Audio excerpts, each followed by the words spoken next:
अस्सलाम वालेकुम students, welcome to my YouTube channel physics with Shahbaz. आज का जो हमारा टॉपिक है ये फर्स्ट ईयर के फर्स्ट यूनिट में से दैट इज डायमेंशनल एनालिसिस। अक्सर बच्चों को डायमेंशनल एनालिसिस के क्वेश्चंस की समझ सही तरह से नहीं आती। ये एक बहुत इजी सा एक मेथड है, एक इजी सा तरीकाकार है जिसकी मदद से आप डिफरेंट फिजिकल क्वांटिटीज़ की क्वालिटेटिव नेचर को ऑब्जर्व कर सकते हैं कि उनकी क्वालिटेटिव नेचर जो है वो किन क्वांटिटीज़ की एक जैसी है। ठीक है, तो इन डायमेंशनल एनालिसिस की मदद से सबसे पहले तो हम किसी भी फिजिकल क्वांटिटी की जो है वो क्या करते हैं, क्वालिटेटिव नेचर को ऑब्जर्व करते हैं। फिर दूसरी चीज़, हम डायमेंशनल एनालिसिस की मदद से हम किसी भी इक्वेशन की होमोजेनिटी चेक कर सकते हैं।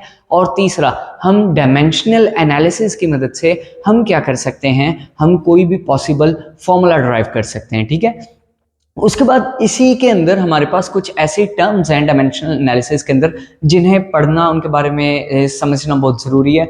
तो चलिए हम उनके बारे में भी डिस्कस करते हैं, जैसे कि dimensional variable, dimensionless variable, dimensional constant and dimensionless constant. ये क्वांटिटीज क्या हैं? तो चलिए अब हम इनकी तरफ चलते हैं। जी हाँ, ये हमारे पास वो चार डिफरेंट टर्म्स हैं जो कि डायमेंशनल एनालिसिस में बहुत काम आने वाली हैं, जिनमें सबसे पहली है डायमेंशनल वेरिएबल। तो ऐसी क्वांटिटीज जिनकी वैल्यू चेंज होती है, यानी कांस्टेंट वैल्यू नहीं है, वो वेरिएबल है लेकिन उनके पास डायमेंशंस भी मौजूद हैं, वो आपके पास डायमेंशनल वेरिएबल कहलाते हैं। जैसे कि आपके पास सबसे पहली चीज लेंथ, मास, वेलोसिटी, स्पीड, ये सारी चीजें आपके पास ऐसी चीजें हैं जो कि सिचुएशन टू सिचुएशन इनकी वैल्यूज चेंज होती हैं, लेकिन इनके पास डायमेंशंस मौजूद हैं। आगे आप पढ़ेंगे इनकी डायमेंशंस क्या हैं। ठीक है, तो ये वो क्वांटिटीज हैं जो कि डायमेंशनल वेरिएबल्स हैं। इसी तरह आपके पास डायमेंशनलेस वेरिएबल्स हैं। डायमेंशनलेस वेरिएबल्स ऐसे वेरिएबल्स हैं जिनके पास डायमेंशन मौजूद नहीं होती, लेकिन इनकी क्वांटिटी चेंज, वैल्यू चेंज होती रहती है। तो a quantity whose value is not constant, its value is changing according to the situation, but it has a dimension, लेकिन and it don't have any dimension, इसके पास किसी किस्म की it doesn't have any dimension, इनके पास कोई dimension नहीं होती। ठीक है, ये ऐसे वेरिएबल्स हैं। जैसा कि आपके पास एंगल्स हैं, प्लेन एंगल ले लें आप, प्लेन एंगल ले लें आप, सॉलिड एंगल ले लें आप, स्ट्रेन ले लें, तो ये वो क्वांटिटीज हैं आपके पास जो कि वेरिएबल हैं लेकिन इनके पास किसी किस्म की डायमेंशन मौजूद नहीं है। इसी तरह third one is dimensional constant. तो नाम से ही जाहिर है ये ऐसी क्वांटिटीज हैं जो कि कांस्टेंट हैं, जिनकी वैल्यूज चेंज नहीं होती, इनकी वैल्यूज सेम रहती हैं और इनके पास डायमेंशंस भी मौजूद हैं। जैसा कि ग्रेविटेशनल कांस्टेंट, ग्रेविटेशनल कांस्टेंट की हम बात करें तो ग्रेविटेशनल कांस्टेंट जो है ये ऐसी क्वांटिटी है जिसकी आपके पास जो है वो मौजूद है वैल्यू, कांस्टेंट वैल्यू है और उसकी डायमेंशंस भी हैं। ग्रेविटेशनल एक्सेलरेशन की वैल्यू भी near the surface, earth surface जो है वो हम कांस्टेंट लेते हैं और उसके पास डायमेंशंस भी मौजूद हैं, तो ये है डायमेंशनल कांस्टेंट।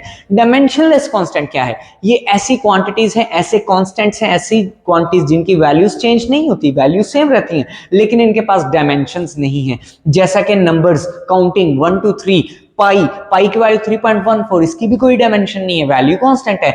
एक्सपोनेंशियल कांस्टेंट ई की वैल्यू भी कांस्टेंट है लेकिन उसकी कोई डायमेंशन नहीं है। तो ये वो क्वांटिटीज जो कि डायमेंशनलेस कांस्टेंट्स हैं। तो ये चार क्वांटिटीज आगे हमें बहुत हेल्प करने वाली हैं। तो अभी हम देखने जा रहे हैं हमारे पास जो बेस क्वांटिटीज हैं उनकी डायमेंशंस क्या हैं। आपको पता है आपके पास 7 बेस क्वांटिटीज हैं, तो आइए अब हम उनकी डायमेंशंस के बारे में पढ़ते हैं कि उनकी डायमेंशंस क्या हैं। तो सबसे पहले हम हेडिंग दे लेंगे, यहाँ पे हमारे पास आ जाएंगी बेस क्वांटिटीज, यानी जिस बेस क्वांटिटी की आप फाइंड आउट करना चाहते हैं dimension, that base quantity will come here.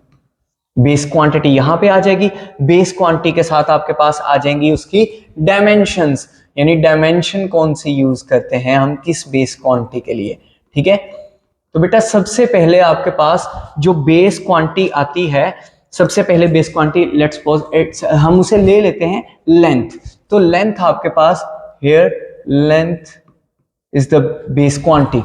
अब लेंथ की डायमेंशन को हम रिप्रेजेंट करते हैं कैपिटल एल से और उसे हम विद इन स्क्वायर ब्रैकेट्स लिखते हैं। ठीक है, यानी जितनी भी डायमेंशंस हैं आपके पास फिजिकल क्वांटिटीज की, उन्हें आप कैपिटल लेटर से लिखते हैं और स्क्वायर ब्रैकेट्स के अंदर। तो लेंथ की डायमेंशन है capital L with in square brackets. इसी तरह आपके पास मैस बेस क्वांटिटी है तो मैस की dimensions capital M within square brackets. इसी तरह आपके पास टाइम एक बेस क्वांटिटी है, टाइम की dimensions it will be capital T within the square brackets. इसी तरह टेम्परेचर की बात करें तो बेटा टेम्परेचर की आपके पास जो डायमेंशन है वो मेन ये तीन यूज हो रही होंगी आपके इन सब में।